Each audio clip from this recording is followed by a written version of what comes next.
গভীর রাতে মেয়েটা ঘুম থেকে উঠে খাবার গরম করে বাচ্চাটাকে খাওয়ায়। সকালের সব কাজ শেষে বাড়ি ক্লিন করা, বাচ্চার এলোমেলো করে রাখা ঘর ঠিক করা, এসব কি করতে করতেই যেন দুপুর হয়ে যায়।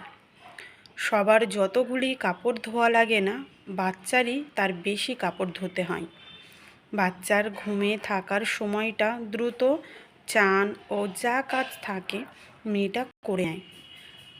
স্নানে গিয়েও মাঝে মাঝে চুপ করে কান পেতে শোনে বাচ্চা ঘুম থেকে উঠে কান্না করছে কিনা। এত ক্লান্ত শরীরে যখন দুপুরে ঘুমাতে ইচ্ছা করে তখন বাচ্চা জেগে ওঠে, তাকে খাওয়াতে হয়, আবার ঘর বিছানা এলোমেলো খেলনা দিয়ে। এটাই মায়েদের জীবন।